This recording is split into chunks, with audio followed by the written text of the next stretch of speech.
Pagi Bapak Ibu sekalian yang dikasih Tuhan, bersyukur hari ini saya boleh kembali melayani di tempat ini di GBI Graha Family. Dari manapun saudara berada, beribadah di rumah masing-masing, dan kiranya kita tetap boleh beribadah kepada Tuhan. Mari kita berdoa sebelum kita merenungkan firman-Nya. Bapa di dalam surga, kami pada pagi ini kembali datang ke rumah Tuhan, meskipun di dalam segala keterbatasan kami tetap mau memiliki hati yang menyembah, hati yang rindu akan kebenaran firman-Mu. Tuhan, kami mau mendengarkan firman-Mu dan kami menyerahkan pemberitaan firman pada pagi hari ini sekali lagi ke dalam tangan Tuhan. Meskipun kami berada di rumah, biarlah kuasa Roh Kudus tidak menjadi penghalang di dalam keterbatasan tempat dan ruang ini. Terima kasih Bapa, kami menyerahkan seluruh ibadah kami ke dalam tangan-Mu. Di dalam nama Tuhan kami Yesus Kristus, kami berdoa dan mengucap syukur. Amin. Mari kita membuka Bapak Ibu sekalian, Yohanes pasal 9, tentang orang yang buta sejak lahirnya. Saudara, mestinya kita akan membaca seluruhnya, tetapi karena ayat terlalu panjang, saya akan membaca bagian demi bagian. Yang pertama, mari kita membaca ayat pertama sampai ayat yang ke-7 saja. Yohanes 9 ayat pertama sampai ayat yang ke-7 berbunyi seperti ini. Waktu Yesus sedang lewat, ia melihat seorang yang buta sejak lahirnya. Murid-muridnya bertanya kepadanya, "Rabi, siapakah yang berbuat dosa, orang ini sendiri atau orang tuanya, sehingga ia dilahirkan buta?" Jawab Yesus, "Bukan dia dan juga bukan orang tuanya, tetapi karena pekerjaan-pekerjaan Allah harus dinyatakan di dalam dia. Kita harus mengerjakan pekerjaan dia yang mengutus aku. Selama masih siang akan datang malam, di mana tidak ada seorang pun yang dapat bekerja. Selama aku di dalam dunia, akulah terang dunia." Setelah ia mengatakan semuanya itu, ia meludah ke tanah, dan mengaduk ludahnya itu dengan tanah, lalu mengoleskannya pada mata orang buta tadi, dan berkata kepadanya, "Pergilah, basuhlah dirimu ke dalam kolam Siloam." Siloam artinya yang diutus. Maka pergilah orang itu, ia membasuh dirinya, lalu kembali dengan matanya sudah melek. Saudara, kita melompat di dalam ayat 35 sampai terakhir ayat 41. Ayat 35 sampai 41. Yesus mendengar bahwa ia telah diusir keluar oleh mereka, kemudian ia bertemu dengan dia dan berkata, "Percayakah engkau kepada Anak Manusia?" Jawabnya, "Siapakah dia Tuhan, supaya aku percaya kepadanya?" Kata Yesus kepadanya, "Engkau bukan saja melihat dia, tetapi dia yang sedang berkata-kata dengan engkau, dialah itu." Katanya, "Aku percaya Tuhan." Lalu ia sujud menyembahnya. Kata Yesus, "Aku datang ke dalam dunia untuk menghakimi, supaya barang siapa yang tidak melihat, dapat melihat, dan supaya barang siapa yang dapat melihat, menjadi buta." Kata-kata itu didengar oleh beberapa orang Farisi yang berada di situ, dan mereka berkata kepadanya, "Apakah itu berarti bahwa kami juga buta?" Jawab Yesus kepada mereka, "Sekiranya kamu buta, kamu tidak berdosa. Tetapi karena kamu berkata, 'Kami melihat,' maka tetaplah dosamu." Saudara sekalian, peristiwa ini terjadi di dalam kota Yerusalem, yaitu antara hari Tabernakel dan hari Pentabisan Bait Allah. Nah, ini adalah mujizat yang ke-6, atau dalam Injil Yohanes biasa disebut dengan tanda, ya, sign. Tanda yang ke-6 di dalam Injil Yohanes. Saudara, kita ingat tanda pertama yang diberikan atau yang dilakukan oleh Tuhan Yesus itu adalah di Kana, bagian dia merubah air menjadi anggur. Nah, saudara, apa sih yang unik dengan peristiwa mujizat yang dilakukan oleh Tuhan Yesus di dalam pasal 9 Injil Yohanes ini? Bukankah Tuhan Yesus sering membuat mujizat-mujizat? Saudara, ada beberapa hal yang menjadi keunikan di dalam peristiwa Yohanes pasal 9 ini. Ini adalah mujizat Tuhan Yesus yang terpanjang yang pernah dicatat, saudara. Sehingga ini menimbulkan satu perdebatan, kalau kita membaca secara urutan pasal 9 ayat 1 sampai 41, saudara akan menemukan 5 ronde atau 5 putaran perdebatan. Yang pertama itu orang Yahudi dengan orang buta. Yang kedua adalah orang Farisi dengan si buta, ya, mulai ayat 13. Lalu orang Yahudi dengan orang tua si buta ini, mulai ayat 18. Dan kemudian adalah orang Yahudi dengan si buta, diulang lagi ya. Tadi yang pertama Yahudi dengan si buta, yang keempat diulang lagi. Itu mulai ayat 24. Dan yang terakhir itu adalah perdebatan Tuhan Yesus dengan orang Farisi mulai ayat 40. Jadi saudara, ini sesuatu mujizat yang sangat menarik sekali karena kita bisa belajar banyak hal pada hari ini. Namun hari ini saudara yang dikasih Tuhan, saya tidak membahas tentang perdebatan 5 perdebatan ini, tetapi saya akan membahas pada pagi hari ini tentang melalui mujizat yang Tuhan Yesus lakukan ini. Tuhan Yesus ingin mengajarkan 3 pelajaran penting kepada 3 kelompok manusia. Nah, ini yang akan kita renungkan pada pagi hari ini.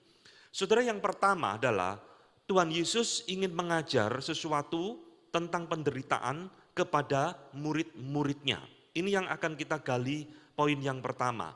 Nah saudara, mujizat ini, cerita ini adalah cerita yang unik karena di dalam banyak peristiwa mujizat yang dilakukan oleh Tuhan Yesus, biasanya orang yang mengalami kelemahan, mengalami penyakit, itu yang datang kepada Tuhan Yesus berteriak minta disembuhkan. Misalnya saudara, di dalam Matius 9 ayat 27, di sana dicatat 2 orang mengikuti Tuhan Yesus sambil berseru, "Kasihanilah kami anak Daud." Tetapi yang di dalam Yohanes 9 ini saudara, yang melihat justru itu adalah Tuhan Yesus, bukan murid-muridnya. Dan si buta ini, yang tidak disebutkan namanya ini, juga tidak berteriak kepada Tuhan Yesus dan bahkan tidak minta disembuhkan. Ini sesuatu yang agak unik yang membedakan cerita ini dengan mujizat-mujizat yang lain. Saudara-saudara, di dalam bagian inilah Tuhan Yesus itu justru ingin mengajarkan sesuatu kepada murid-muridnya tentang masalah penderitaan. Atau di dalam bahasa teologis biasa disebut dengan the problem of evil, ya, masalah penderitaan, masalah kejahatan. Ini sesuatu yang sangat nyata di dalam hidup manusia, saudara. Mengapa begitu banyak terorisme, orang harus mengalami kematian, dan saat ini sekarang kita juga banyak melihat bencana alam terjadi, peperangan dan lain-lain. Saudara, ini menjadi satu pergumulan manusia sepanjang zaman tentang masalah penderitaan dan kejahatan. Mengapa ada kejahatan? Mengapa ada penderitaan? Dan hari ini saudara, kita pun berada dalam satu situasi yang juga disebut dengan situasi yang problem of evil, yaitu pandemik COVID-19 ini. Yang tidak tahu kapan akan selesainya, tiba-tiba muncul dan memporak-porandakan berbagai segi kehidupan manusia. Yohanes pasal 9 ini bagian yang menarik. Karena Tuhan Yesus ingin mengajarkan sesuatu tentang masalah penderitaan ini kepada murid-muridnya. Melalui kehidupan orang yang lahir di dalam keadaan yang buta. Saudara-saudara, setelah Tuhan Yesus melihat orang yang buta ini, itu rupanya menarik perhatian murid-murid, ikut memperhatikan orang yang buta ini. Dan di sanalah mulai terjadi satu percakapan, ada Tuhan Yesus dengan murid-muridnya yang menarik. Saudara-saudara, murid-murid Tuhan Yesus ini langsung memberikan satu judgment, satu penilaian terhadap orang yang buta ini. Dan berkata, "Guru, siapakah yang berbuat dosa? Apakah dosanya dia sendiri atau dosa orang tuanya sehingga dia dilahirkan di dalam keadaan buta?" Saudara-saudara, respon dari murid-murid Tuhan Yesus ini adalah sesuatu yang lazim kita temui bahkan hingga hari ini. Bukankah kita banyak menemukan, saudara, hamba Tuhan yang begitu gampang memberikan judgment, melihat orang yang sakit, melihat orang dalam penderitaan, di dalam kesusahan, langsung memberikan satu judgment seperti murid-murid. Dosa apa yang engkau perbuat sehingga engkau dihukum oleh Tuhan seperti ini? Saudara-saudara, ini sesuatu yang bukan hanya terjadi di abad ke-20 dalam zaman kita hidup ini. Alkitab juga mencatat, kalau sudah membaca di dalam kitab Ayub, itu juga sama, saudara. Ayub di dalam penderitaan yang begitu hebat, 3 sahabatnya datang juga mengatakan hal yang sama seperti murid-murid Tuhan Yesus. Ayub, kamu dosa apa sama Tuhan? Kamu melanggar perintah Tuhan yang mana? Sehingga Tuhan menghukum engkau seperti ini. Saudara-saudara, kita begitu gampangnya terjebak kepada satu pola pikir. Menghubungkan penderitaan itu selalu dengan dosa. Kita begitu gampang menghakimi dan menilai bahwa penderitaan itu selalu berkaitan dengan penghukuman Tuhan atas hidup seseorang. Nah, hari ini Tuhan Yesus ingin menjelaskan kepada kita sesuatu yang berbeda. Saudara-saudara, Alkitab mengatakan kepada kita, penderitaan itu sebenarnya datangnya dari mana, saudara? Kalau kita membaca di dalam Alkitab dengan baik-baik, secara umum memang Alkitab mengatakan bahwa penderitaan itu muncul di dalam dunia karena faktor dosa. Dengan kata lain, ini satu penghukuman dari Tuhan atas alam semesta, termasuk hidup manusia, termasuk adalah kematian dan lain-lain. Tapi saudara, Alkitab juga mengatakan hal yang lainnya.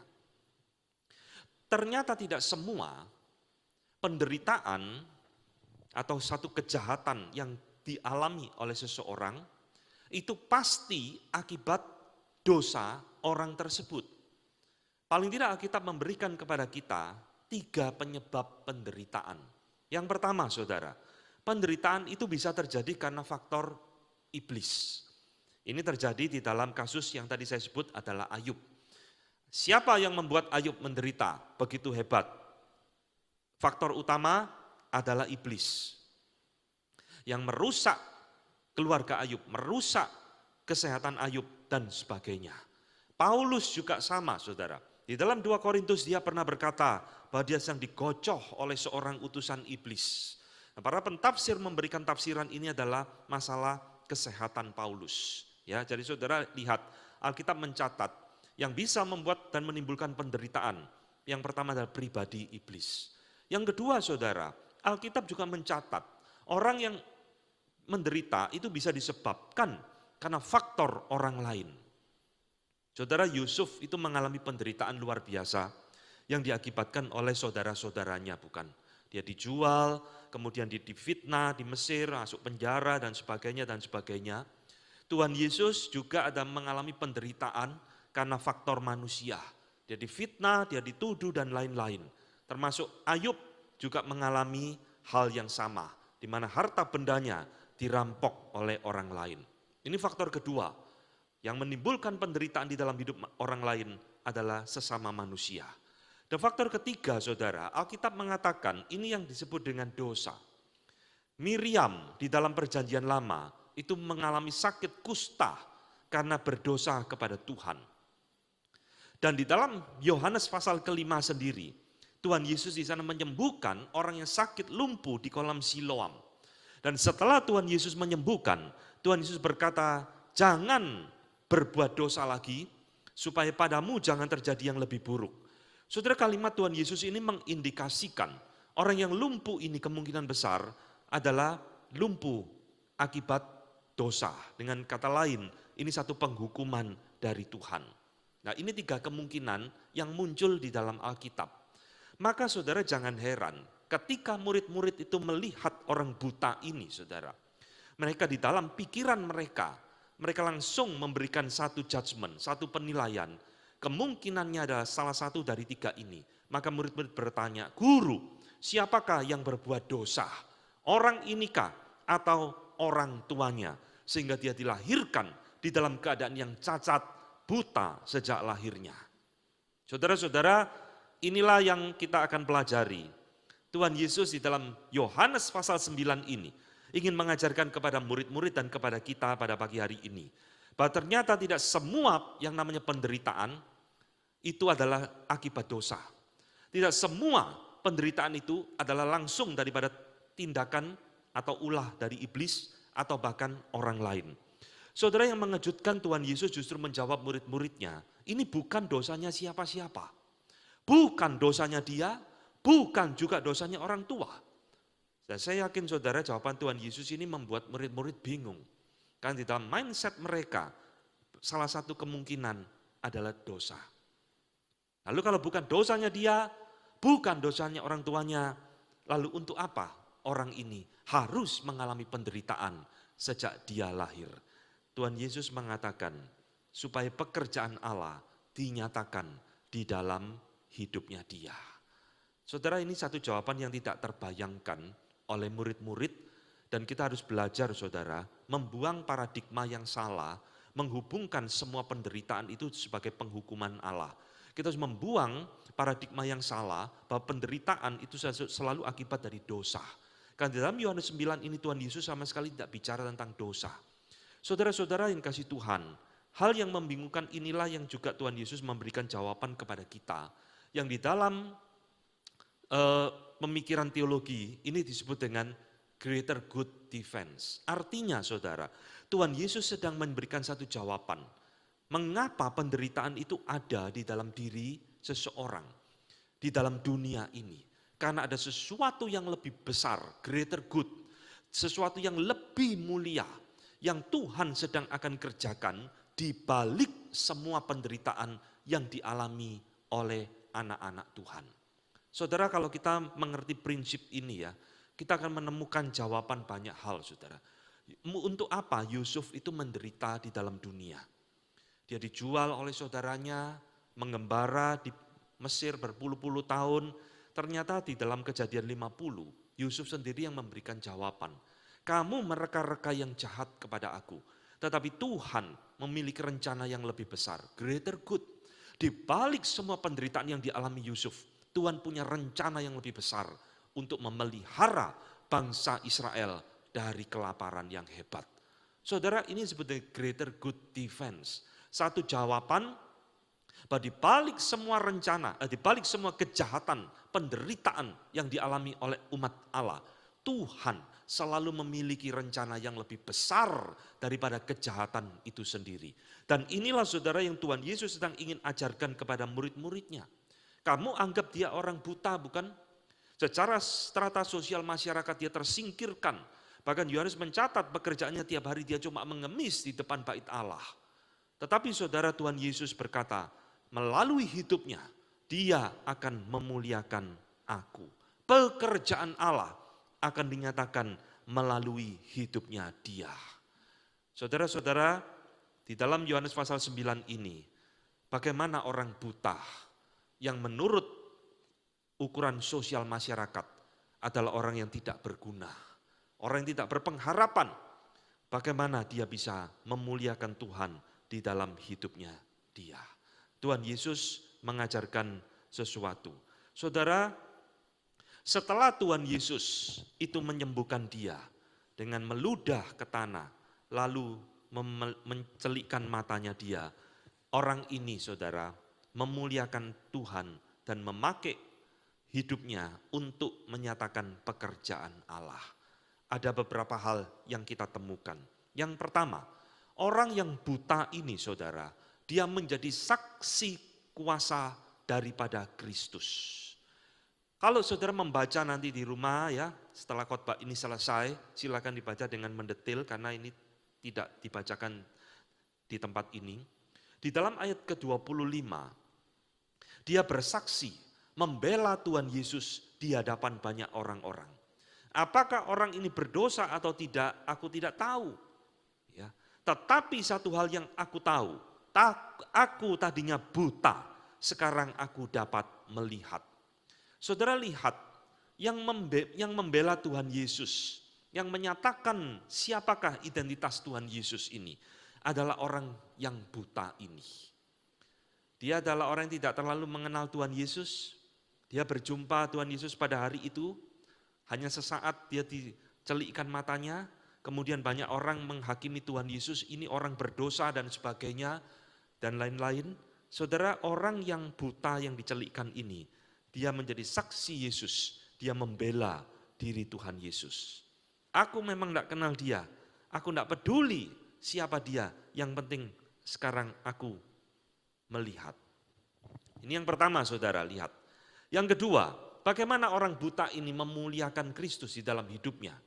Saudara, dia bukan saja membela Tuhan Yesus, tetapi dia juga berani memberitakan Kristus kepada mereka, kepada orang-orang Yahudi ini. Dengan kata lain, dia berani memberitakan Injil, saudara. Di dalam segala kepolosannya dia, di dalam segala kesederhanaan imannya dia. Di dalam ayat 27, dia mengatakan kepada orang-orang Yahudi yang mempertanyakan Tuhan Yesus, yang mempertanyakan dia, barangkali kamu juga mau menjadi muridnya. Saudara-saudara, kalimat ini kalimat yang menantang orang Yahudi yang mengejek Tuhan Yesus. Dia adalah orang berdosa, dia bukan dari kami, dia tidak mengenal Musa dan sebagainya. Tetapi orang buta ini berani memberikan satu apologia kepada orang-orang Yahudi. Barangkali kamu mau jadi muridnya dia juga. Saudara-saudara, ini sesuatu yang luar biasa yang dilakukan oleh orang buta ini melalui hidupnya yang sederhana. Tuhan pekerjaannya dinyatakan dalam hidupnya. Dan yang ketiga saudara, kita melihat apa sih yang dimuliakan Allah melalui hidup orang yang buta dicelikkan ini. Saudara, di dalam cerita yang tadi kita baca, kita akan menemukan orang yang buta ini yang tidak mengenal Yesus pada awalnya. Bahkan dia tidak minta disembuhkan oleh Tuhan Yesus. Dia mengalami satu proses pertumbuhan iman yang luar biasa. Saudara-saudara, di dalam ayat ke-11, di dalam perdebatan dengan tetangga-tetangganya, yang kaget melihat dia tiba-tiba melek. Tetangganya itu bertanya, siapa yang memelekkan matamu? Orang buta ini menjawab, orang yang disebut Yesus. Ya, perhatikan saudara, dia mengatakan orang yang disebut Yesus. Lalu di dalam ayat 17 saudara, di dalam perdebatan dengan orang-orang Farisi. Jadi setelah orang-orang tetangganya ini mempertanyakan kepada orang buta ini, aku disembuhkan oleh orang yang namanya Yesus, tetangganya tidak percaya, membawa orang buta ini kepada orang Farisi yang dianggap lebih berotoritas untuk menyatakan kesembuhannya. Saudara, di dalam ayat ke-17 itu, orang Farisi ini juga keheranan dan bertanya, apa katamu tentang dia? Tentang Yesus maksudnya. Maka kita melihat orang buta ini jawabannya mulai naik satu tingkat. Ia adalah seorang nabi. Kalau dia bukan nabi, dia tidak bisa melakukan ini. Ayat 33 saudara. Setelah berdebat dengan orang Farisi itu, orang ini dibawa kembali kepada orang Yahudi, tetangga-tetangganya, dan mereka kembali mempertanyakan kesembuhan dari orang buta ini. Dan mereka bertanya, kamu disembuhkan siapa oleh orang ini? Dia makin lama makin meningkat dan dia mengatakan orang ini datangnya dari Allah. Saudara lihat ya, dari jawaban pertama, orang yang disebut Yesus. Lalu meningkat, dia adalah seorang nabi. Jawaban ketiga meningkat lagi, ia datang dari Allah. Ini jawaban yang membuat orang Yahudi itu marah. Kami ini muridnya Musa, tentang dia kami tidak tahu dari mana dia datang. Maka orang buta ini menjawab, aneh juga ya kamu tidak tahu dari mana dia datang. Sebab dia datang dari Allah. Luar biasa ya saudara. Ini orang yang buta, yang mungkin sejak dia lahir karena kebutaannya tidak pernah membaca Taurat Musa saudara. Tetapi di dalam situasi seperti ini dia bisa membela Yesus. Menyatakan identitas Yesus dengan jelas. Ia datang dari Allah. Dan terakhir saudara, di dalam ayat 38, pembicaraan Tuhan Yesus dengan orang buta yang tadi kita baca. Dia semakin dalam mengenal Yesus dan dia mengatakan, aku percaya Tuhan. Dengan kata lain, inilah titik pertobatan orang buta ini menjadi anak Tuhan. Saudara-saudara, setelah ini kita akan melihat ya, bagaimana Tuhan Yesus itu di dalam hidupnya memakai orang yang buta, yang tidak pernah mengenal dia sebelumnya, untuk menyatakan pekerjaan Allah di dalam dirinya. Saudara, ini satu pelajaran yang luar biasa, yang mungkin membuat para murid terheran-heran. Satu jawaban yang Tuhan Yesus katakan, orang ini buta bukan karena dosa dia, bukan karena buta dosa orang tuanya, tetapi orang ini buta supaya pekerjaan Allah dinyatakan di dalam hidupnya dia. Saudara, di dalam sejarah Tuhan banyak memakai orang-orang yang mengalami keterbatasan fisik untuk menyatakan kemuliaannya, saudara. Apa yang dicatat di dalam Yohanes 9 ini terulang terus di dalam sejarah. Kalau saudara tahu orang yang bernama Louis Braille, ya penemu huruf Braille itu adalah orang yang mengalami kebutaan, memang bukan sejak lahir seperti orang di dalam Yohanes 9 ini.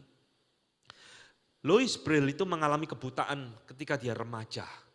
Ya, karena satu kecelakaan, dia ini anak seorang pekerja, kemudian dia itu masih remaja, itu tangannya gelatak masuk di workshopnya bapaknya, main-main tools, lalu tools itu mencetat masuk atau menghantam kedua matanya, buta. Saudara, Tuhan rupanya pakai Louis Braille ini untuk menciptakan huruf Braille yang sekarang bisa dinikmati oleh orang buta seluruh dunia. Ini disebut dengan greater good defense, saudara. Tuhan menjadikan Braille ini, mengizinkan dia mengalami kebutaan, bukan tanpa tujuan, tapi supaya hidupnya menjadi berkat bagi orang lain. Demikian juga kita melihat seorang pencipta lagu him, Fanny Crosby, yang juga mengalami buta beberapa bulan sejak dia lahir sampai dia meninggal 80 tahun lebih. Sekarang saudara, Fanny Crosby, pencipta lagu him yang menciptakan ribuan him yang kita pakai di dalam pujian di gereja hingga hari ini. Maka tidak ada sesuatu yang kebetulan, tidak ada sesuatu yang terjadi tanpa tujuan Allah ketika Allah mengizinkan satu penderitaan terjadi di dalam hidup umatnya. Alkitab mencatat di dalam hidup Simson, bahwa Simson membunuh orang Filistin jauh lebih banyak justru dia dalam keadaan buta daripada ketika dia matanya masih melek. Aneh ya. Jadi saudara-saudara, inilah pelajaran pertama yang Tuhan Yesus ingin ajarkan kepada murid-muridnya. Kamu jangan anggap remeh orang buta ini. Kamu jangan tuduh dia orang berdosa karena keberdosaannya sehingga dia buta. Tidak, tapi aku akan memakai hidupnya untuk menyatakan kemuliaan. Saudara, yang kedua, di dalam Yohanes pasal 9 ini, setelah Tuhan Yesus mengajar murid-muridnya tentang masalah penderitaan, Tuhan Yesus ingin mengajar kepada orang Yahudi, yaitu apa saudara? Melalui apa yang dia lakukan terhadap orang buta. Saudara, di dalam cerita Yohanes pasal 9 ini, Tuhan Yesus melanggar dua perintah Taurat, saudara. Yang pertama, Tuhan Yesus menyembuhkan orang buta ini di hari Sabat. Di hari Sabat, orang tidak boleh melakukan penyembuhan. Kedua, Tuhan Yesus melanggar hukum Taurat menurut orang Yahudi. Dia melakukan penyembuhan itu dengan meludah ke tanah. Jadi ini dua pelanggaran yang Tuhan Yesus lakukan. Saudara-saudara, kalau kita membaca Injil Yohanes pasal-pasal sebelumnya, rupanya ini bukan pertama kali Tuhan Yesus menyembuhkan orang di hari Sabat, saudara. Yohanes pasal 5 dan sebelumnya, Tuhan Yesus juga pernah menyembuhkan orang di hari Sabat. Dan lagi-lagi orang Yahudi dan orang Farisi menegur Tuhan Yesus. Mengapa kamu memakan bulir-bulir gandum pada hari Sabat? Tidak boleh itu melanggar hukum Taurat Musa. Mengapa kamu menyembuhkan orang hari Sabat di kolam Siloam? Yohanes pasal ke-5. Maka pertanyaannya saudara, kalau Tuhan Yesus sudah ditegur berulang kali karena dia melakukan penyembuhan di hari Sabat dan dianggap itu pelanggaran menurut hukum Taurat Musa, mengapa kok masih diulangi? Saudara, kalau kita berbuat salah, ditegur orang, dan kesalahan itu jelas-jelas ya memang kita salah, mestinya kita tidak mengulang lagi, bukan? Apalagi itu kalau sampai ditegur berulang-ulang. Maka ini menarik saudara, Tuhan Yesus melanggar lagi hukum Taurat, menyembuhkan di hari Sabat dengan cara yang aneh, meludah. Nah inilah saudara, Tuhan Yesus ingin mengajar sesuatu tentang hukum Taurat kepada orang Yahudi. Saudara-saudara, ayat 6 dikatakan Tuhan Yesus meludah, lalu mengaduk ludahnya itu dengan tanah, lalu mengoleskan pada mata orang buta tersebut. Saudara, di dalam kitab Injil ya, ini bukan pertama kali Tuhan Yesus melakukan penyembuhan dengan cara seperti ini. Di dalam Matius 7 ayat 33, di sana dicatat Tuhan Yesus menyembuhkan orang tuli dan gagap juga pakai ludah. Di dalam Markus 8 ayat 23, Tuhan Yesus juga menyembuhkan orang buta pakai ludah. Berarti sudah dua kali, dan di dalam Yohanes 9 ini yang ketiga kali. Maka ini menimbulkan pertanyaan saudara. Kalau Tuhan Yesus menyembuhkan langsung, bisa enggak sih? Jelas bisa. Jangankan buta, Lazarus bangkitlah, bangkit. Apa susahnya Tuhan Yesus menyembuhkan orang buta tanpa alat, tanpa media? Tapi kenapa di dalam kasus Yohanes 9 dan kasus-kasus lain, Tuhan Yesus menyembuhkan pakai cara yang agak berbeda. Saudara, ini menimbulkan beberapa pentafsiran ya. Saya memberikan beberapa tafsiran supaya memberikan wawasan kepada kita. Yang pertama saudara, ada seorang teolog yang bernama Rabi-rabi Yahudi, ya.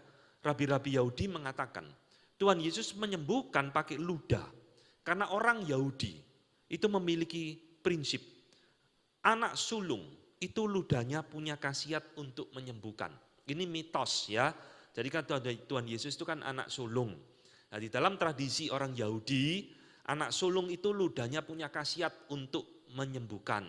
Nah, kalau saudara di rumah sebagai anak sulung, ini jangan ditiru ya.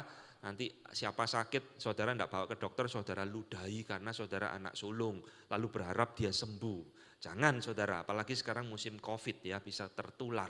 Saudara, ini mitos, tafsiran ini kita buang, kita singkirkan. Yang kedua saudara, bapak gereja seperti Irenaeus itu mengatakan, kenapa Tuhan Yesus kok pakai tanah? Ini menyimbolkan seperti penciptaan manusia Adam dan Hawa di dalam kitab Kejadian. Di mana Allah menciptakan manusia itu pakai tanah. Maka Tuhan Yesus menyembuhkan mata orang buta ini juga pakai tanah. Memberikan satu hidup yang baru kepada orang buta tersebut. Ini tafsiran dari Bapak Gereja Irenaeus. Yang ketiga saudara, Bapak Reformator John Calvin mengatakan tafsiran seperti ini. Tanah itu ditambahkan, ya termasuk ludah ditambahkan kepada orang buta ini supaya menambahi kebutaan itu dan sekaligus menambahkan mujizat itu lebih luar biasa. Jadi tanah itu kan banyak bakteri kotor, ludah itu juga kotor, dua hal yang najis, dua hal yang kotor ditambahkan ke mata yang sudah buta, lalu terjadi kesembuhan untuk membuktikan mujizat Tuhan Yesus itu luar biasa. Ini kira-kira tafsiran daripada John Calvin ya. Yang keempat saudara, ada orang yang bernama David Smith mengatakan Tuhan Yesus itu merubah apa yang najis menjadi berkat. Saya rasa ini jawaban yang unik ya saudara, yang keempat ini. Tuhan Yesus sengaja saudara, rupanya di hari Sabat itu dia meludah, melanggar hukum Taurat. Ditambahi dengan ludah lagi untuk melakukan penyembuhan kepada orang buta. Tujuannya apa saudara? Untuk membuktikan Tuhan Yesus itu melampaui hukum Taurat Musa. Saudara, di dalam Imamat 15 ayat ke-18, di situ hukum Taurat Musa mengatakan, saudara, apabila orang yang demikian itu meludahi orang yang lain, maka dia menjadi najis. Haruslah ia mandi, haruslah ia mencuci pakaiannya, dan ia menjadi najis sampai matahari terbenam. Bayangkan saudara. Jadi kalau di dalam hukum PL ada orang yang najis, biasanya itu karena menstruasi, karena atau hal-hal yang lain, dia meludahi orang lain, berarti dia menjadikan orang itu najis. Sudah mandi pun, pakaiannya sudah dicuci pun dia tetap najis sampai matahari terbenam. Baru dia dikatakan tahir kembali. Jadi ludah ini betul-betul sesuatu yang menjijikkan. Sesuatu yang menajiskan di dalam hukum Taurat Musa. Nah, Tuhan Yesus sengaja bukan sekedar dia melakukan penyembuhan di hari Sabat. Dia bahkan meludah, dia double melakukan pelanggaran di hari Sabat. Untuk apa? Untuk membuktikan dia lebih tinggi daripada hukum Taurat Musa. Artinya saudara, hukum Taurat Musa tidak berhak mengikat Tuhan Yesus di dalam hal seperti ini. Saudara-saudara yang dikasih Tuhan, hari Sabat itu memang menjadi satu polemik ya. Kalau saudara mempelajari dalam Westminster Confession, di situ menjadi pertanyaan besar. Kuduskan hari Sabat, itu perintah Tuhan. Seperti kita hari ini, kita beribadah di hari Sabat. Nah, orang Yahudi itu memiliki satu pemahaman saudara. Kalau hari Sabat itu hari yang dikuduskan Tuhan, maka kita tidak boleh melakukan banyak hal. Ngangkat beban lebih dari berapa kilo tidak boleh, berjalan berapa ratus meter atau bahkan berpuluh meter tidak boleh, dan sebagainya. Tetapi saudara, di dalam kekristenan, iman yang benar mestinya tidak seperti itu. Melalui Tuhan Yesus menyembuhkan di hari Sabat, dia ingin mengajarkan kepada kita sesuatu. Ini adalah the work of mercy, tindakan belas kasihan. itu tetap boleh dilakukan di hari Sabat. Jadi kalau hari Sabat seperti ini, tetangga kita mengalami sakit, dia tidak ada orang yang menolong, saudara jangan berkata seperti orang Farisi dan Yahudi, oh maaf ini hari Sabat, saya tidak bisa ngantar kamu ke rumah sakit, saya tidak mau, mati dia saudara. Harus menolong. Tuhan Yesus ingin mengajarkan the sanctity of life, kudusnya hidup. Hidup itu lebih penting daripada hari Sabat. Maka berulang kali Tuhan Yesus menyembuhkan orang di hari Sabat. Dia ingin mengajarkan kepada orang Yahudi, meskipun kamu memiliki hukum Taurat, meskipun Musa adalah kebanggaanmu, tetapi hukum Taurat mestinya tidak mengikat aku. Demikian kira-kira Tuhan Yesus ingin mengajar orang-orang Yahudi. Saudara, di dalam aspek-aspek tertentu, Tuhan Yesus memang terikat hukum Taurat, saudara. Dia lahir disunat, dia tunduk kepada hukum Taurat, tapi di dalam hal-hal tertentu, dia tidak mau diikat oleh hukum Taurat buatan manusia. Maka di dalam bagian ini saudara, Tuhan Yesus menyembuhkan orang yang buta ini merupakan penggenapan daripada hukum Taurat itu sendiri. Di dalam Yesaya 35 ayat 5 dikatakan, pada waktu itu mata orang-orang buta akan dicelikkan dan telinga orang-orang tuli akan dibukakan. Saudara, ini tanda Mesias. Maka ketika Tuhan Yesus datang ke dalam dunia, berulang kali dia menyembuhkan orang yang sakit buta. Termasuk di dalam Yohanes 9 ini. Sebenarnya dia ingin menunjukkan dia adalah Mesias yang dijanjikan di dalam hukum Taurat Musa. Orang Farisi, orang Yahudi anehnya justru melanggar ataupun melarang Tuhan Yesus menyembuhkan. Di dalam Yohanes 9 ayat kelima yang tadi kita baca, Tuhan Yesus mengatakan, selama aku di dalam dunia, akulah terang dunia. Saudara-saudara, ini adalah pelajaran kedua yang Tuhan Yesus tujukan kepada orang Yahudi secara umum. Aku adalah terang dunia, aku adalah Mesias, aku tidak terikat oleh hukum Taurat yang engkau ciptakan. Dan ketiga saudara, Tuhan Yesus di dalam Yohanes 9 ini ingin mengajarkan kepada kita, sekarang kepada orang-orang Farisi. Saudara, tadi kita membaca bagaimana di dalam akhir daripada Yohanes 9 ini, Tuhan Yesus berdebat dengan orang Farisi. Dan di dalam perdebatan itu, Tuhan Yesus ingin menunjukkan orang Farisi ini berbeda dengan orang buta yang dia sembuhkan.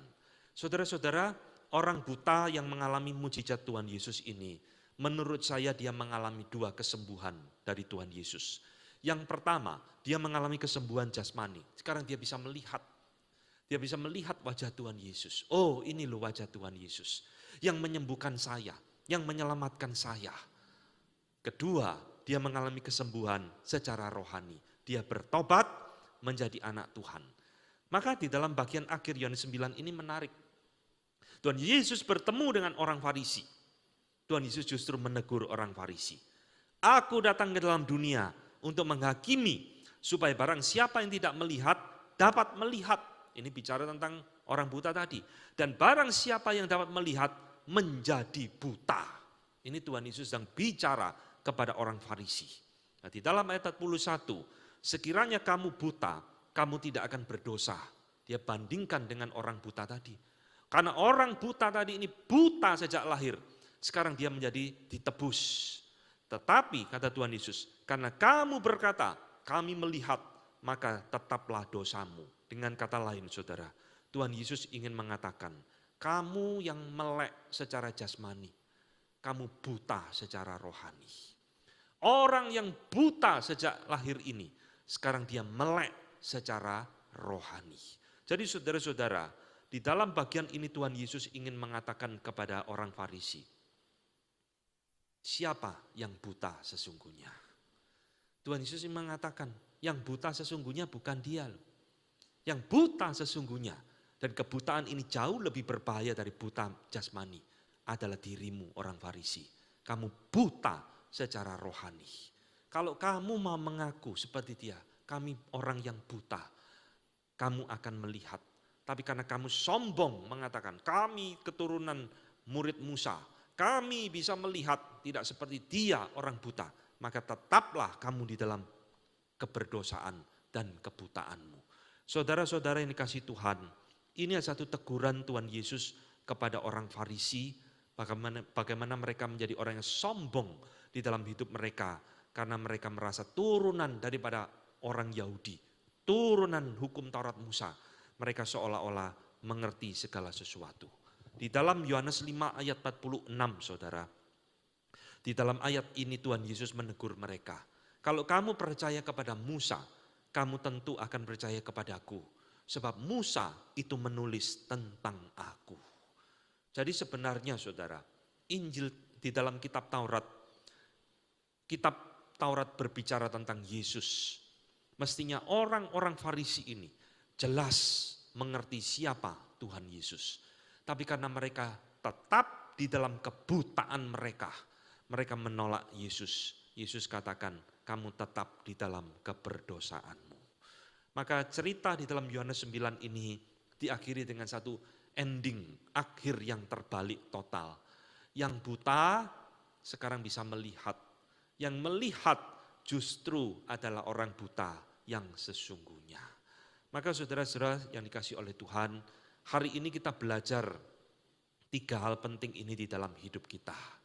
Bagaimana respon kita sebagai anak-anak Tuhan di dalam hidup kita. Bagaimana kita melihat penderitaan. Bagaimana kita melihat apa arti kebutaan yang sesungguhnya. Dan bagaimana kita berespon kepada Yesus Kristus di dalam hidup kita.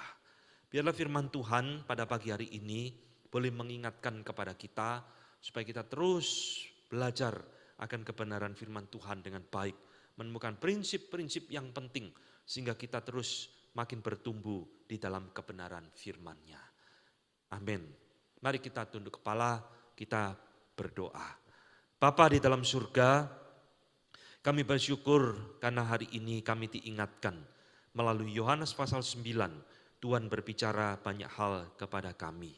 Tuhan, selama ini kami mungkin mengalami banyak kendala mengerti tentang firman-Mu, khususnya mengerti tentang masalah penderitaan di dalam dunia. Kami bertanya-tanya, mengapa harus ada penderitaan? Di mana Tuhan ketika penderitaan datang? Tetapi firman Tuhan hari ini boleh menjadi berkat bagi kami. Bahwa di balik semua hal yang terjadi, di situ Tuhan memiliki rencana yang lebih besar dari penderitaan itu sendiri. Kami juga diingatkan Tuhan bahwa Engkau adalah Allah yang melampaui daripada hukum Taurat. Biarlah kami juga belajar untuk tidak menjadi budak daripada hukum Taurat, tapi kami juga menjadi budak daripada kebenaran Engkau sendiri. Terima kasih Tuhan, juga Engkau telah mengingatkan kepada kami, supaya kami terus belajar untuk merendahkan hati di hadapan Tuhan. Jikalau kami ada kebutaan-kebutaan rohani, biarlah kami boleh Tuhan celikkan, supaya kami boleh makin bertumbuh, makin boleh mengenal Engkau dalam hidup kami. Kami alaskan doa yang singkat ini di dalam nama Tuhan kami Yesus Kristus, Tuhan dan Juru Selamat kami yang hidup. Amin.